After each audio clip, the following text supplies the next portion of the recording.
Mark సువార్త 16వ అధ్యాయం 1వ వచనం నుంచి. విశ్రాంతి దినము గడిచిపోగానే మగ్దలేనే మరియు యాకోబు తల్లి అయిన మరియు సలోమేయ వచ్చి ఆయనకు పోయేవాళ్ళని సుగంధ ద్రవ్యములు కొనేవి. వారు ఆదివారం పెందలగాడ లేచి బయలుదేరి సూర్యోదయమై ఉన్నప్పుడు సమాధి ఎదుకు వచ్చుచుండగా సమాధి ద్వారం నుండి మన కొరకు ఆ రాయి ఎవడు కొల్లించినని ఒకరితో ఒకరు చెప్పుకొనుచుండిరి. వారు వచ్చి కనులెత్తి చూడగా రాయి కొల్లింపబడి ఉన్నట చూచిరి. ఆ రాయి ఎంతో పెద్దది. ప్రభువుకు స్తోత్రం కలుగును గాక. హల్లెలూయా. ఒకసారి బిగ్గరగా చెప్తారా? దేవునికి స్తోత్రము. మన దేవుడు లెగిచి ఉన్నాడు. ఆయన ఇక్కడ లేడు, ఆయన లెగిచి ఉన్నాడు. సమాధి ఖాళీ అయిపోయింది, ఆయన లెగిచి ఉన్నాడు అని చెప్పి దూత వర్తమానము చెప్పడం జరుగుతుంది. అయితే ఇక్కడ వాక్య ధ్యానంలో మనం చూస్తే విశ్రాంతి దినమున, ఆదివారమా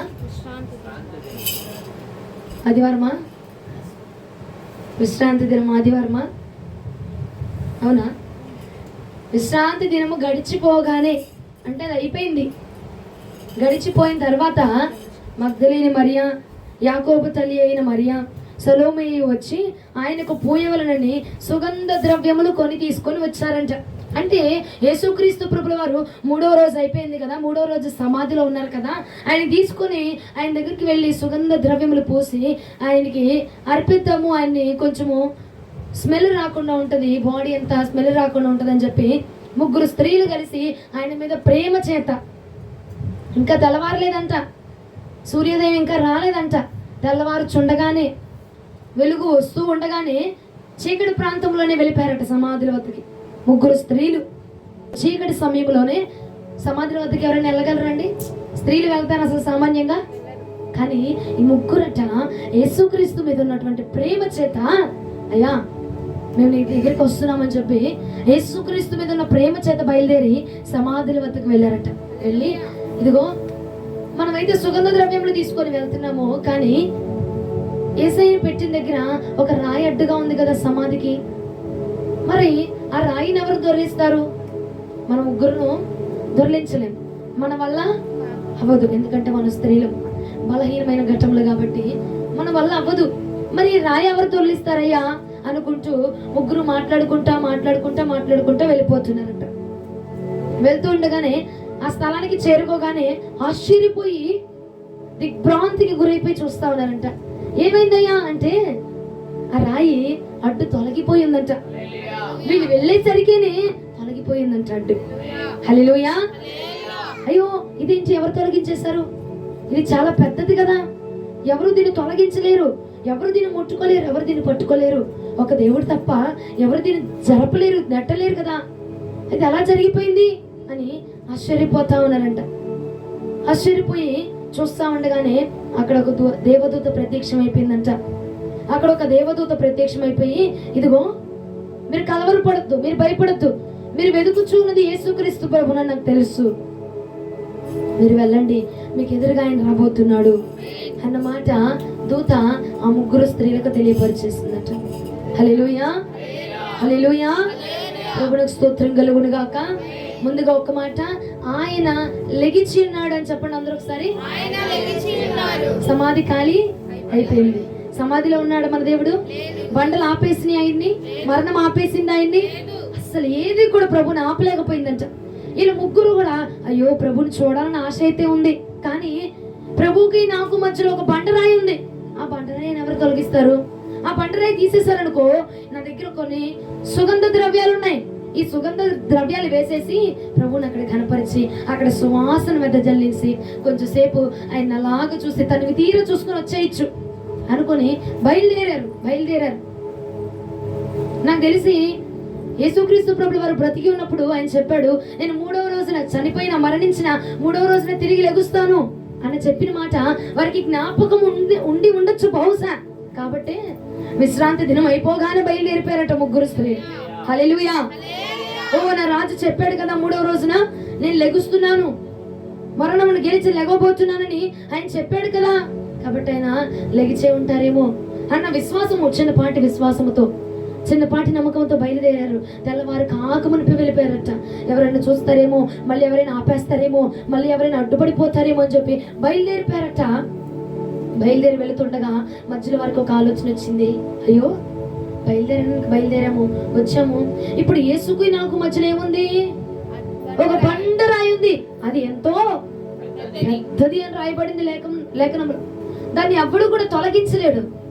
నా వల్ల అవదు, నీ వల్ల అవదు, ఎవరు కూడా తొలగించలేరు. దాన్ని తీయాలంటే ఒక దేవుడే రావాలి. మరి ఎలాగా ఎలాగా ఎలాగా? నాకైతే ఆశ ఉంది, ప్రభువుని కనపరచాలి, నాకైతే ఆశ ఉంది, ఈ సుగంధ ద్రవ్యాలు పట్టుకొని వచ్చాను కదా, ఈ సుగంధ ద్రవ్యాలు ఆయన మీద వేయాలని నాకు ఆశ ఉంది. కానీ నాకు ఆయనకి మధ్యలో ఒక బండరాయి ఉండిపోయింది. ఎలాగబ్బా అనుకుంటూ చింతిస్తా వెళ్ళారంటండి. చింతిస్తా వెళ్ళేసరికినే యేసుక్రీస్తు ప్రభుల వారు ఆల్రెడీ వాళ్ళ కోసం ఒక గొప్ప కార్యం చేసి పెట్టేశాడు. దూత వచ్చేసి అడ్డుగా ఉన్న బండను అడ్డు తొలగించేసిందట. ప్రభువుకు స్తోత్రం కలుగును గాక. హల్లెలూయా. ఎందుకు తొలగించిందంటే ముందుగా వీళ్ళని వెళ్ళి తొలగించేయమంటుంది. ఇదిగో వెళ్ళండి, లోపలికి వెళ్ళండి, లోపలికి వెళ్ళి చూడండి, సమాధిలోకి వెళ్ళి చూడండి, ఆయన లేడు, ఆయన లెగిచి ఉన్నాడు. హల్లెలూయా. మీరు లోపలికి వెళ్ళి చూసుకోండి, ఆయన లెగిచి ఉన్నాడు.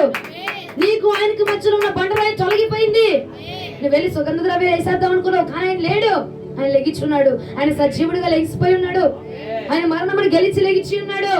నీకు యేసుకు మధ్యలో ఉన్నటువంటి బండ రాయిని ఇదిగో నేను తొలగించేస్తున్నానని చెప్పి దూత తొలగించి వేసేసిందంటండి. ప్రభువుకు స్తోత్రము కలుగును గాక. హల్లెలూయా. ఈ ఒక్క వర్తమానం ద్వారా ఈ రాత్రి ప్రభు మనతో మాట్లాడును గాక, మనతో మాట్లాడును గాక. ఏం జరిగింది? వెళ్ళాలని ఆశ అయితే ఉంది, చేయాలని ఆశ అయితే ఉంది, ప్రభు లెగిస్తే చూద్దామని ఆలోచన అయితే ఉంది, కార్యం జరిగితే దేవుని ఘనపరుద్దామని ఆలోచన అయితే ఉంది. మనలాగా మనకు కూడా ఉండిద్ది. ప్రార్థన చేసుకోవాలి, టైం టు టైం ప్రేయర్లో ఉండాలి, అవునా? ఉంటది కదండి. ప్రార్థనలో ఉండాలి, ప్రభుతో గడపాలి, మేము కూడా అలా పరిచయం చేయాలి, నేను కూడా దేవుని కనపరచాలా, నా దగ్గర ఉంటే ప్రభా నేను కూడా నీకు ఇస్తాను కదా ప్రభా, వాళ్ళందరూ నీకు ఇస్తున్నారు, నేను ఇద్దామంటే నా దగ్గర ఏమీ లేదయ్యా. ఉంటది కదండి ఆశ. కానీ ఆశ అయితే ఉంది, మన జీవితంలో కొన్ని పరిస్థితులు ఒక అడ్డుబండలా నిలబడిపోయి క్రీస్తుని చూడనివ్వకుండా, క్రీస్తుని కనపరచనివ్వకుండా, క్రీస్తు వద్దకు వెళ్ళనివ్వకుండా చేసేస్తాయి. హల్లెలూయా. మగ్దలేని మరియకు ఆశ ఉంది, ప్రభు చూడాలి, వెళ్ళి ఆయన ఎలా ఉన్నాడో, ఆయన స్వరూపం ఎలా ఉందో, ఆయన సొగసు ఎలా ఉందో, ఆయన లెగిచాడో లేదో ముందు అన్నటువంటి ఆశతో బయలుదేరిందంట. బయలుదేరిపోయి ప్రభు దగ్గరికి వెళ్ళిపోయిందంట. వెళ్ళి చూద్దాము, ఆయన చూసుకుందాము, సుగంధ ద్రవ్యాలు కప్పుదాం, వేద్దాము అని ఆశ కలిగి బయలుదేరింది, కనపరుద్దామని ఆశతో. కానీ దారి మధ్యలో ఒక ఆలోచన ఆమెను నిలిపివేసే విధంగా చేసింది. అయ్యో, ఇంత పెద్ద బండరాయి ఉంది కదా, ఎలాగా? మనం కూడా వెళ్ళాలి ప్రభుకి అనుకుంటాం, ప్రభు దగ్గరికి వెళ్ళాలనుకుంటాం, కొన్ని బండరాయిలు మనల్ని ఆపేస్తూ ఉంటాయి.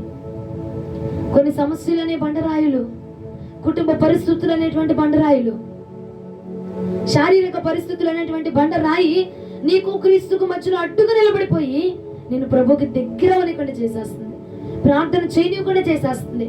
నువ్వు తీసుకొచ్చినటువంటి స్తుతి యాగములు, స్తుతి నైవేద్యపు బలులు ప్రభు దగ్గరికి నువ్వు తీసుకెళ్ళనివ్వకుండా చేసేస్తాను. అమ్మా, అది ఎంతో పెద్ద రాయి అంట. ఆ బండరాయిని ఎవ్వడు తొలగించలేడంట. నీ జీవితంలో ఉన్న పరిస్థితులు కూడా అంత పెద్ద బండ రాయి వలె వేయబడి ఉన్నాయేమో, క్రీస్తుని చూడనివ్వకుండా, నువ్వు తీసుకొచ్చే స్తుతి ఆరాధన ప్రభు సన్నిధిలో చేరనివ్వకుండా.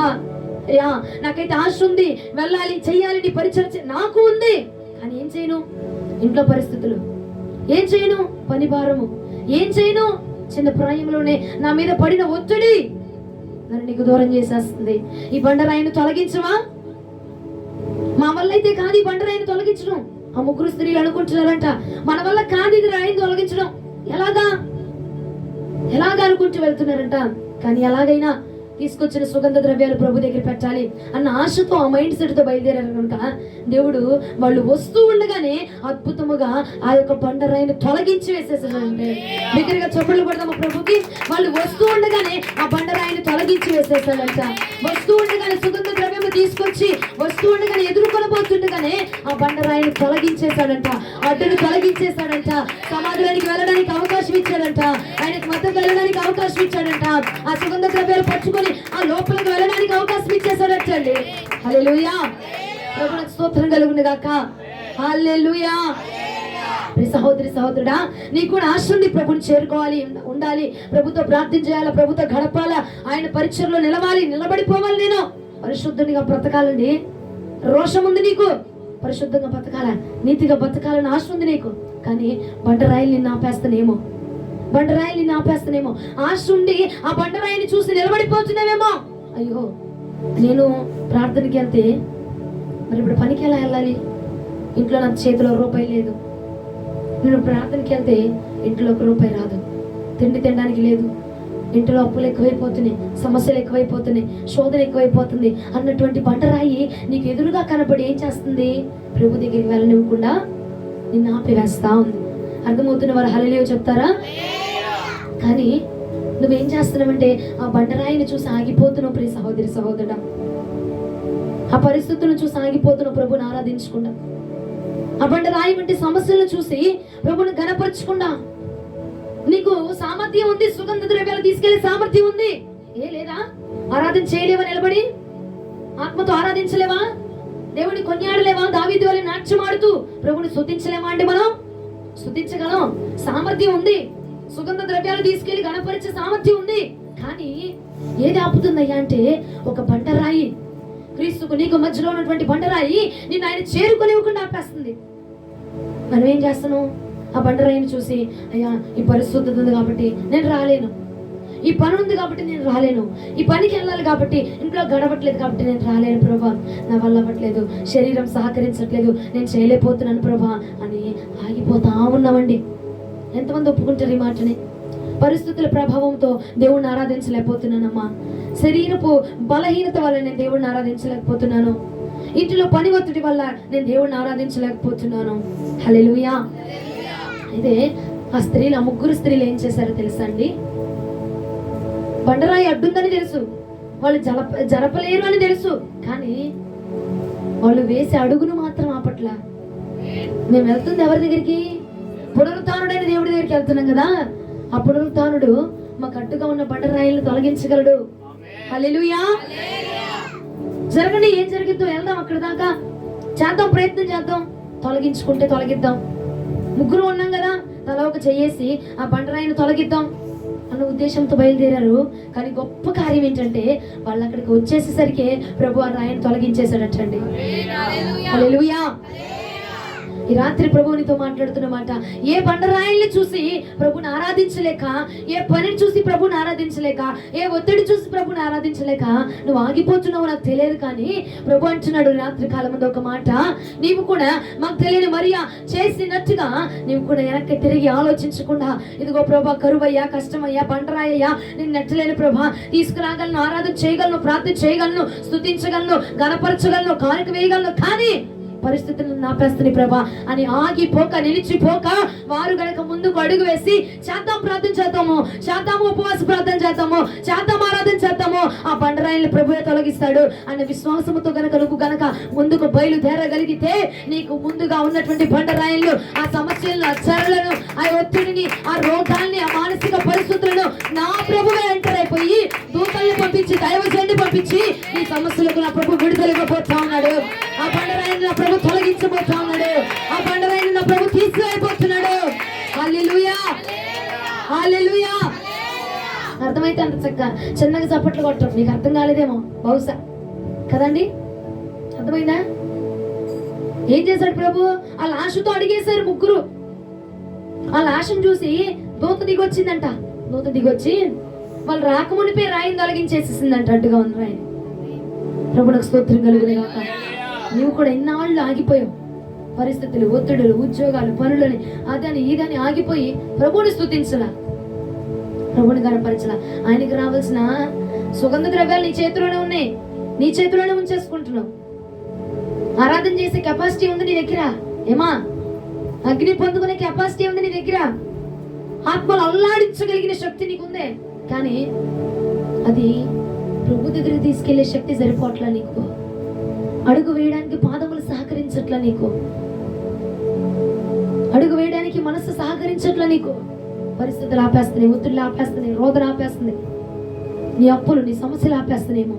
ప్రభు అంటున్నాడు కదా ఈ రాత్రి, వెనక్కి తిరిగి చూడకుండా ఒక్క అడుగు వేసి చూడు. చేద్దాం, ప్రార్థన చేద్దాం. ఇంట్లో నలుగురు ఉన్నాం కదా, ప్రార్థన చేద్దాం. ఏమైంది? దేవుడే ఆ రాయిని తొలగిస్తాడు. హల్లెలూయా. దేవుడే ఆ ఒత్తిడిని తొలగించేస్తాడు. దేవుడే అప్పులను కొట్టివేస్తాడు. దేవుడే ఆ శోధన కొట్టివేస్తాడు. హల్లెలూయా. విజయవాడలో ఒక కుటుంబం ఉన్నారు. ఒక సహోదరి, ఒక యవనస్తురాలు. ఆవిడే కుటుంబం మొత్తాన్ని చూసుకోవాలి. తల్లిని, తండ్రిని, అక్కని, బావని, వాళ్ళిద్దరు పిల్లల్ని. ఒక్క ఆమెకు వచ్చే జీతం 15,000. 15,000తో ఎంతమందిని చూసుకోవాలా? 6గురిని చూసుకోవాలా. ఈమెతో కలిపి 7గురిని చూసుకోవాలా.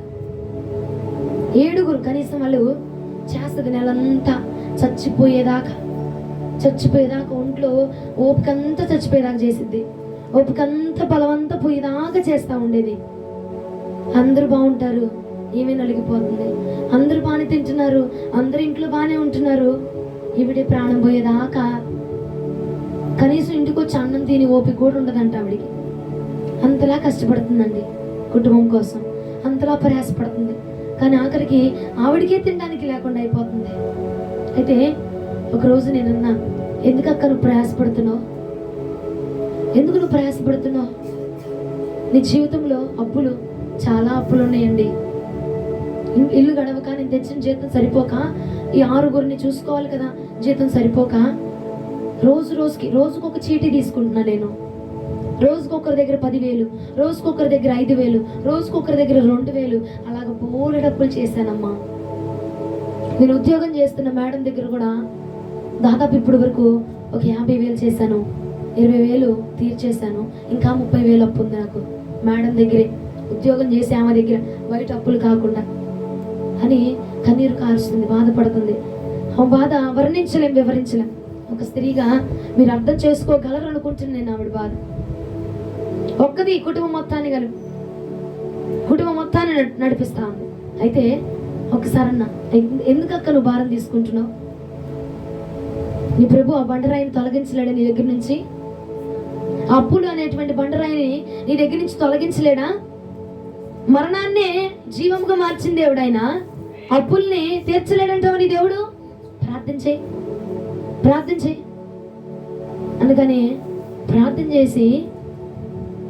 చేసిన తర్వాత 2వ వారము ఆవిడ సంఘంలో సాక్ష్యం చెప్పింది. ఏమన్నా తెలుసా?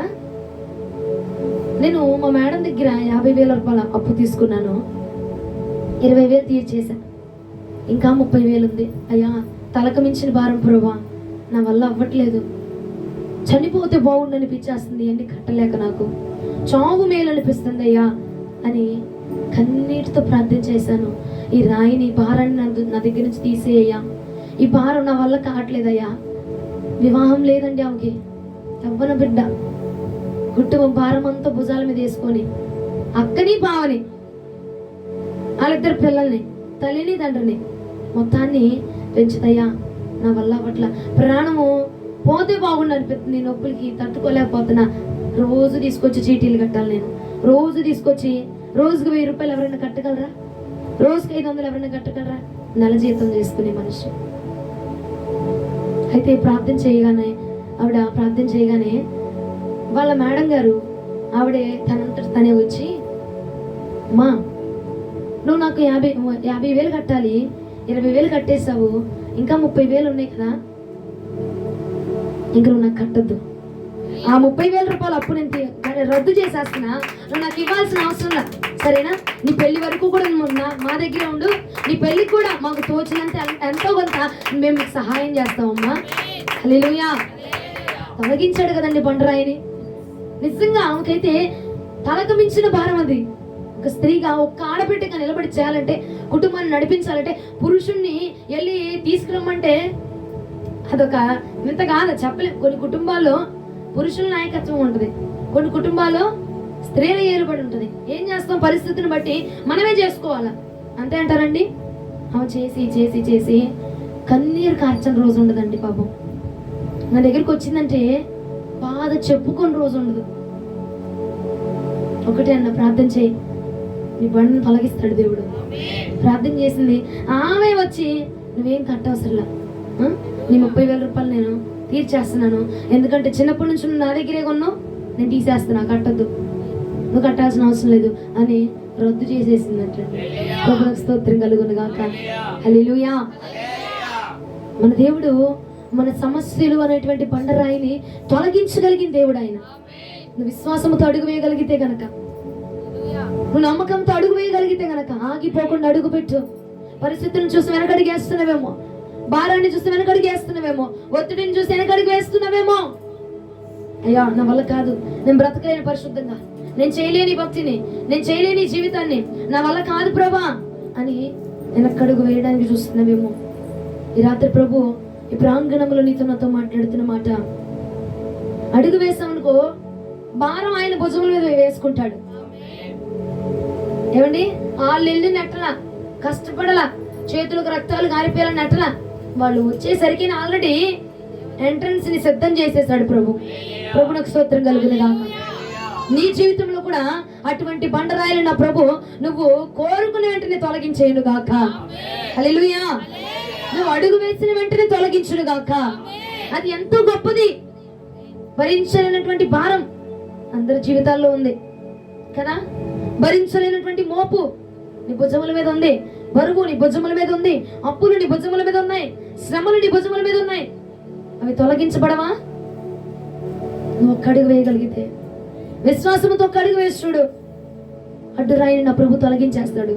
నీ దగ్గర ఉన్న సుగంధ ద్రవ్యాలు తీసుకొచ్చి ఆయన పాదాల దగ్గర పెట్టు, స్తుతి నైవేద్యాన్ని ఆయన పాదాల దగ్గర పెట్టు, సమర్పణ జీవితాన్ని తీసుకొచ్చి ఆయన పాదాల దగ్గర పెట్టు, భక్తి జీవితాన్ని తీసుకొచ్చి ఆయన పాదాల దగ్గర పెట్టు. నువ్వు ఒక్క అడుగు వేయి, ఒక్క అడుగు వేయి.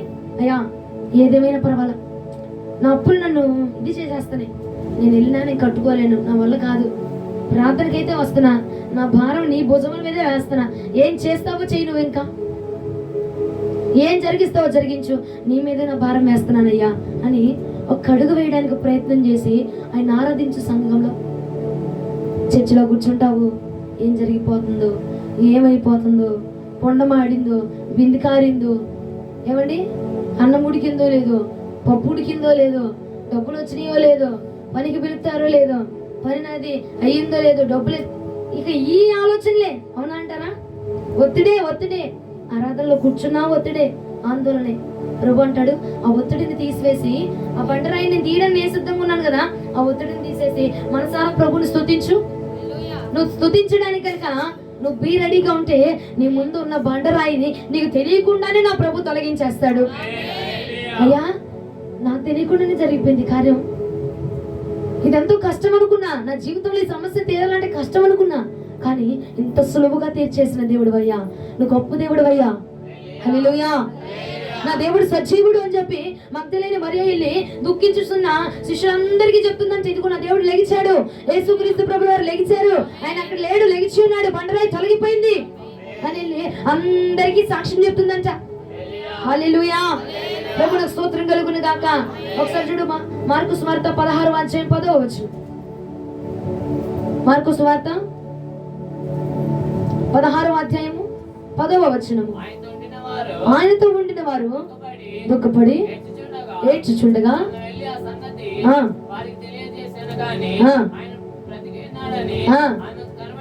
శిష్యులందరూ కూర్చొని ఏడుతున్నారంట. అయ్యో మా దేవుడు చనిపోయాడు, మా దేవుడు మరణించేశాడు, ఇంకా ఆయన రాడు అని కూర్చొని, ఆ బండ తొలగదు, ఆయన రాడు అని మళ్ళా కూర్చొని ఏడుతున్నారంట.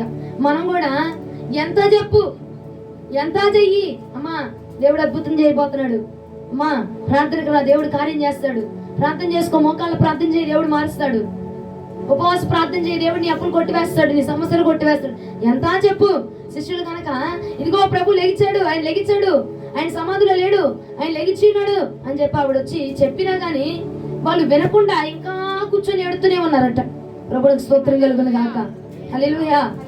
ఆయన మరణించక ముందు వాళ్ళ తిట్టడమే, మరణించిన తర్వాత తిట్టించుకోవడమే ప్రభు చేత. వాళ్ళు ఏరా మూర్ఖులారా, చెప్పింది కదా, నేను లెగిసానని చెప్పింది కదా, వినాలి కదా.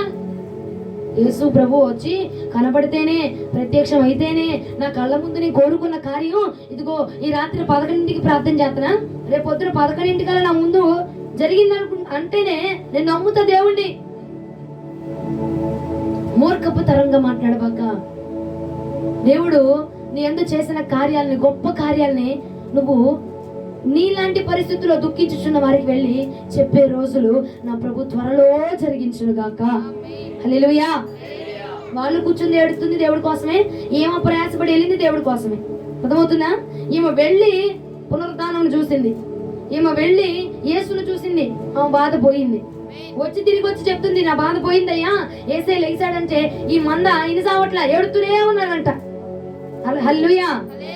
నువ్వు కూడా వెళ్ళి చెప్పాలా, ఇదిగో నేను కూడా నీలాంటి చెరసాల్లోనే ఉన్నాను, నీలాంటి బంధకాల్లోనే ఉన్నాను, నీలాంటి లోకంలోనే ఉన్నాను, నీలాంటి పాపంలోనే ఉన్నాను, నీలాంటి వ్యసనాల్లోనే ఉన్నాను, నీలాంటి లోకాశల్లోనే ఉన్నాను.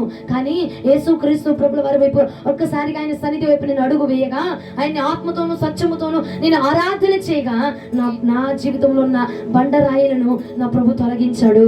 నేను ఆయన అద్భుతాన్ని చూశాను. నీవు కూడా రా, నా ప్రభు అద్భుతాన్ని నువ్వు కూడా చూడబోతున్నావు. నా జీవితంలో అప్పులు కొట్టి వేసిన దేవుడు నీ జీవితంలో కూడా కొట్టి వేయను గాక. నా జీవితాన్ని బలపరిచిన దేవుడు నీ జీవితాన్ని కూడా బలపరచును గాక. నా రోగాన్ని తీసిన దేవుడు నీ రోగాన్ని కూడా తీసివేయును గాక.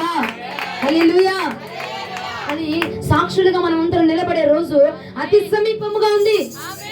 ఎందుకంటే మన రాజు లెగిచి ఉన్నాడు కాబట్టి ప్రభువుకు స్తోత్రము కలుగును గాక. ఆయన మరణంలో లేడు. నీ యొక్క అద్భుతాలు ఆలస్యం అవ్వడానికి ఆయన లెగిచి ఉన్నాడు. అంటే నీ అద్భుతాలు ప్రిపేర్ అయిపోతాయి, బండరాయిలు తొలగించబడిపోతాయి. కానీ నువ్వు చేయాల్సిన ఒక్కడివే. మనసుతో వచ్చావా, మందిరంలోకి వచ్చావా, నీ సమస్యలు నీ బాధ అంతా బయట విడిచిపెట్టి ప్రభుని ఆత్మతో నువ్వు సత్యముతో ఆరాధన చేయాలి. నువ్వు ఆరాధన చేస్తున్నప్పుడు నీ ఇల్లు నీకు గుర్తు రాకూడదు, నీ బంధువులు నీకు గుర్తు రాకూడదు, నీ ఇల్లు నీ వంటలు నీకు గుర్తు రాకూడదు, నీ తిండి నీకు గుర్తు రాకూడదు. యేసుక్రీస్తు ప్రభుల వారు మాత్రమే గుర్తు రావాలా. ఆయన పడిన గాయాలు గుర్తు రావాలా, ఆయన చేసిన ప్రార్థన గుర్తు రావాలా, ఆయన నీ కోసం కార్చిన రక్తమే గుర్తు రావాలా. అది ఆత్మతో ఆరాధన చేయడం అంటే. ఆయన తలంచుకుంటూ ఆరాధన చేయగానే నీ బరువంతా నీ భారమంతా తేలికైపోతుందండి. సంఘంలో నువ్వు ఆరాధన చేసి చూడు, ఆత్మతో సత్యముతో నీ దేహంలో ఉన్న భారం తొలగిస్తాడు, నీ గుండెలో ఉన్న బరువును తొలగిస్తాడు, నీ శరీరంలో ఉన్న రోగాలను తొలగిస్తాడు, నీ శరీరం మీద పనిచేస్తున్న మాంత్రిక శక్తులను తొలగిస్తాడు నా ప్రభు. హల్లెలూయా, హల్లెలూయా. అడ్డుబండను తొలగించగలిగిన సామర్థ్యం కలిగిన వాడు నా యేసుక్రీస్తు ప్రభువు వారు. ఎంతమంది జీవితంలో అడ్డుబండలు ఉన్నాయి రాత్రి కాలం ముందు, ఎంతమంది జీవితంలో శోధనలు ఉన్నాయి, ఎంతమందికి ఆరాధన చేయాలని ఉందండి, ఎంతమందికి ప్రార్థనలో ఉండాలి నేను కూడా ఉంది. కానీ వెళ్ళాలి కదా, పరిగెత్తాలి కదా. నేను ఇందాక చూశాను, మేము ఇక్కడ కూర్చొని ఆరాధన చేస్తున్నాం, పాటలు పాడుతున్నాము. రేచల్ అక్కడ కూర్చొని గిన్నెలు కడుగుతూనే ఉంది. ఒకటి కడుగుతుంది మమ్మల్ని చూస్తుంది, ఒకటి కడుగుతుంది మమ్మల్ని చూస్తుంది, ఒకటి కడుగుతుంది మమ్మల్ని చూస్తుంది. ఆశ రావాలని ఆశ ఉంది, కానీ అవి ఆగిపోతే డ్యూటీకి వెళ్ళాలి, ఆలస్యం అయిపోతుంది. ఇటు రావాలి, దేవుని కనపరచాలని ఆశ ఉంది, కానీ పని ఒత్తిడి, కుటుంబ సమస్యలు ఇవన్నీ ఏం చేస్తాయి, తనని ఆపేస్తున్నాయి. చెయ్యాలని ఉందండి, రావాలని ఉంది, ఈ కుటుంబం మొత్తానికి ఉంది ఆశ, వచ్చిన నీకు ఉంది, వింటున్న నీకు ఉంది ప్రభుని కనపరచాలని. అయ్యా నా ప్రాణాత్మ దేహాలతో నిన్ను స్తుతించాలి ప్రభా. ఉంది కాబట్టి, ఆశ ఉంది కాబట్టి ఇక్కడికి వచ్చి కూర్చున్నావు. ఆశ లేని వారు బోలెడు మంది వినబడుతున్నా ప్రభుని కనపరచక శిలా విగ్రహాల్లాగా, లోతు భార్యలాగా, ఉప్పు స్తంభాలుగా మార్చబడిపోయి నిలబడిన వారు బోలెడు మంది ఉన్నారండి. ఆశ ఉంది కాబట్టి పరిగెత్తావు నువ్వు, ఆశ ఉంది కాబట్టి ఈ స్థలంలో నిలబడ్డావు నువ్వు. సహోదరుడా, నీకు ఆశ ఉంటే ప్రభు అంటున్నాడు, నీ ఆశను నేను తీర్చడానికి సిద్ధంగా ఉన్నాను, నీ పంటను నేను తొలగిస్తా. నువ్వు చేయాల్సింది ఏంటి? ఆత్మతోనూ సత్యముతోనూ ప్రభుని ఆరాధించు, ఆయన వైపుగా నీ అడుగువే. భారాన్ని పెట్టుకుని నువ్వు పరిగెత్తినంత కాలము ఆ భారం నీ గుండెల నుంచి తొలగదు.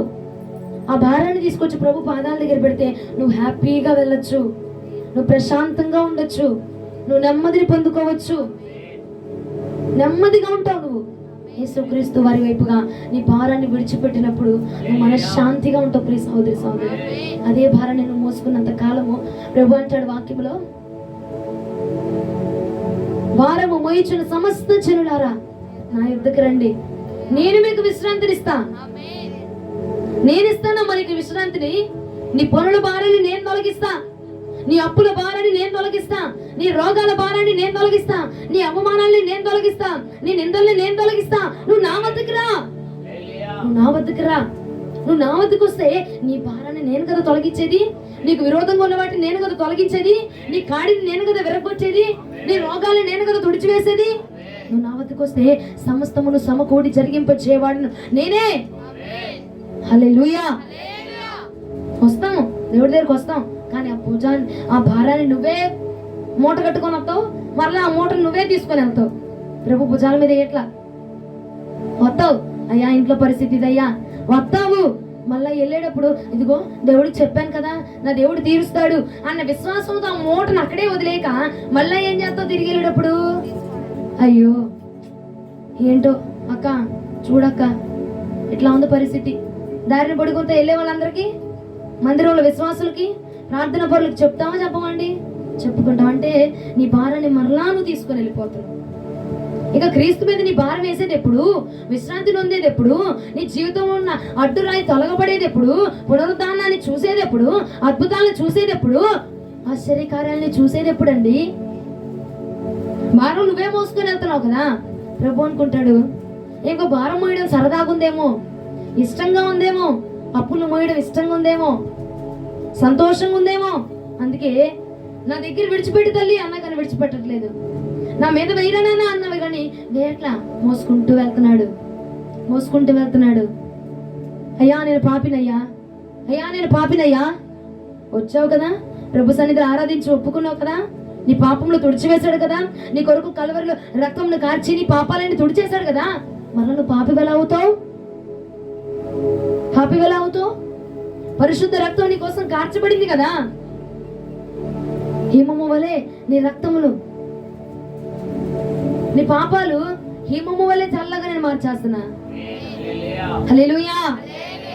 ఎంత రక్త సిద్ధమైపోయి ఉన్నా, ఎంత పాపంలో మనం ఉన్నా దేవుడు అంటాడు క్షమించండి, గొర్రె బొచ్చు వలె నేను తెల్లగా మార్చబోతున్నాను.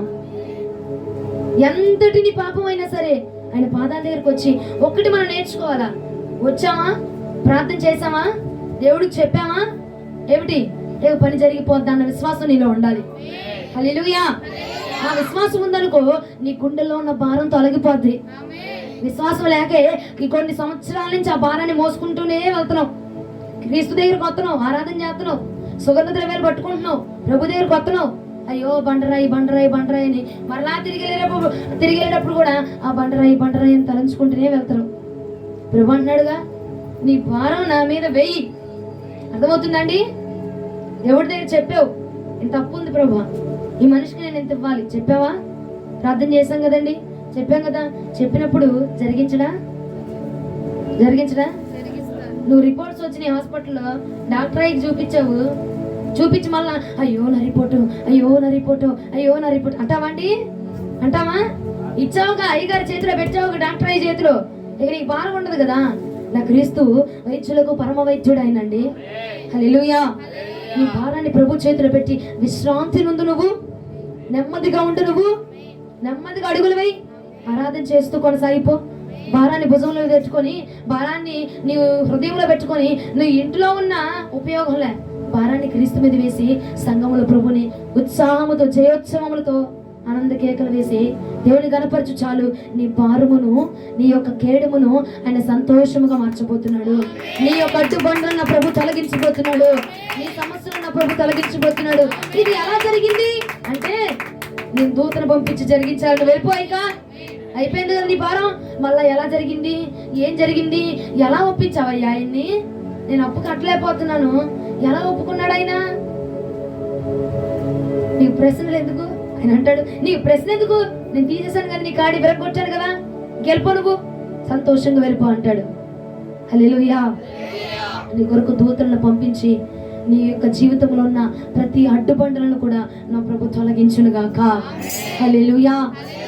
ఎంతమందికి కావాలండి అద్భుతము? నా జీవితంలో బండరాయి ఉంది. ఏ బండరాయి? అప్పులు ఉన్నాయా? అనారోగ్యాలు అనే బండరాయి, లోకం అనే బండరాయి, పాపము అనే బండరాయి ఉన్నాయి కదా. ఇవన్నీ తొలగించబడాలా వద్దా? పునరుద్ధానం చూడాలా వద్దా? అద్భుతం చూడాలా వద్దా? చూడాలి అంటే నువ్వేం చేయాలి? నీ భారాన్ని ఆయన మీద మోపాలి. అర్థమవుతుందా? మోసుకుని అలబాక మళ్ళా తట్టపుట్ట చదువుకొని వస్తావు ప్రభు సన్నిధిలో, మూటంతా ఇప్పిదిగో నాదంతా ఇది, మూటలో ఉన్నదంతా ఇదే అని చెప్తావు. మరలా వెళ్ళిపోయేటప్పుడు మరలా మూట అంతా కట్టేసుకొని మరలా ఇంటికి వెళ్ళిపోతాను. యేసు రక్తం చేయగలుగును గాక. హల్లెలూయా. అంతేనా చేస్తున్నావు? అంతేగమ్మా. ఒప్పుకున్నప్పుడు ఏం చేయాలి? విప్పేసావు. విప్పేసినప్పుడు అది కడగబడింది, అది శుద్ధి అయిపోయిందని విశ్వాసంతో వెళ్ళు. నా ప్రభువుకి చెప్పాను, నా అప్పులు కొట్టివేస్తాడు ప్రభు.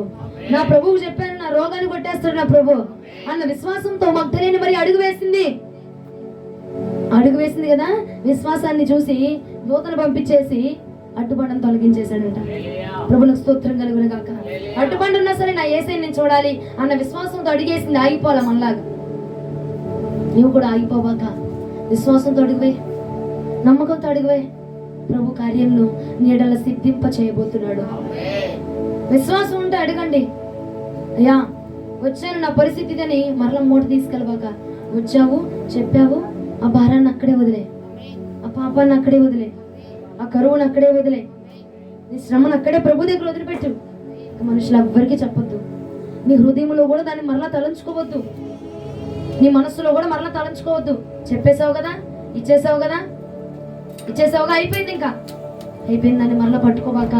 దేవుడు నీ యొక్క సమస్యల కాడిని విరగొట్టబోతా ఉన్నాడు. బండరాయి తొలగించబడును గాక. హల్లెలూయా.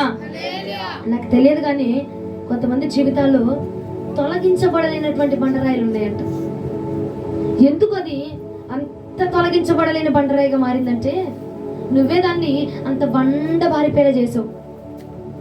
వస్తావు, వెళ్ళిపోతావు. విశ్వాసం ఉంటే, ఆవగించంత విశ్వాసం ఉంటే చాలు, ఈ కొండని అడు పో అంటే పోయిద్ది అని లేఖనం చెప్పాడు దేవుడు. విశ్వాసం లేక ఆ కొండని నువ్వే ఇంకా ఇంకా ఇంకా భారాన్ని పెంచుతున్నావు, ఇంకా ఇంకా ఇంకా బరువుని పెంచుతున్నావు. అదేమైపోతుంది? బరువు అంతా, భారం అంతా పెద్దదిగా అయిపోయి ఆ బండ తొలగించబడలేనటువంటి బండగా అయిపోతుంది. ప్రియ సంగమా, ఒకటే రాత్రి నేను చెప్తున్న మాట, నీ భారాన్ని ప్రభు దగ్గర వదిలిపెట్టు. మరలా తలంచుకోవద్దు. ఇంటికి వెళ్ళాక నిద్రలో కానీ, ఊహలో కానీ, పనిలో కానీ, మనసులో కానీ రానివద్దు. ఇంకా ఒకవేళ వచ్చినా రాత్రి దేవుడు చెప్పేశాను, ఆయన చేసేస్తాడు కార్యం అన్న విశ్వాసంతో కొనసాగు. నీ జీవితంలో ఉన్న అడ్డుబండలను నా ప్రభు తొలగించి వేయబోతున్నాడు. ఆమేన్. హల్లెలూయా. ఎంతమందికి అర్థమైంది? ప్రభునికి స్తోత్రం కలుగును గాక. యేసుక్రీస్తు ప్రభు ప్రార్థనలో కూర్చుంటే 2-3 పేజీల వాక్యాన్ని ఇచ్చాడు. అయ్యా అంత వాక్యాన్ని చెప్పాను అనుకో, వాళ్ళకి కాదు నిధులు నాకు వచ్చేటట్టు చేస్తారు వాళ్ళు. చిన్న వాక్యం చిటికలో అయిపోవాలా, వాళ్ళ భారం తొలగిపోవాలి. చెప్పు ప్రభు అంటే దేవుడు చిటికలో చిన్న మాట, అద్భుతమైన మాట చెప్పాడు. ఇది నువ్వు పట్టుకుంటే అద్భుతమైన జీవితం. వదిలేస్తే ఇంకెవ్వడేం చేయలేడు మన జీవితాన్ని, ఎవ్వరు మార్చలేరు. కానీ పట్టుకున్నామంటే గొప్ప అద్భుతాన్ని చూస్తాం మనం. ఎంత గొప్ప బండరాయినా దూతను పంపిస్తాడు, దేవుడు కార్యం చేస్తాడు. హల్లెలూయా. తొలగించబడాలి నా జీవితంలో బండరాయి అనుకున్న వాళ్ళు ఈ మాటను పట్టుకోండి. అద్భుతం చూడాలి నేను అన్నవారు ఈ మాటను పట్టుకోండి. ఆశ్చర్యం చూడాలి నేను అన్నవారు ఈ మాటను పట్టుకోండి. బండరాయి తొలగాల, అప్పులు తీరాల, సమస్యలు తీరాల అన్న వాళ్ళు ఈ మాట పట్టుకొని నీ భారం అంతా ప్రభు పాదాల మీద వేసేసి, ఆయన భుజాల మీద వేసేసి నువ్వు ఫ్రీగా ఉండు. ప్రభు నీకు విశ్రాంతిని ఇవ్వబోతూ ఉన్నాడు. ఆమేన్. మోకరించండి, ప్రార్థన చేసుకుందాం.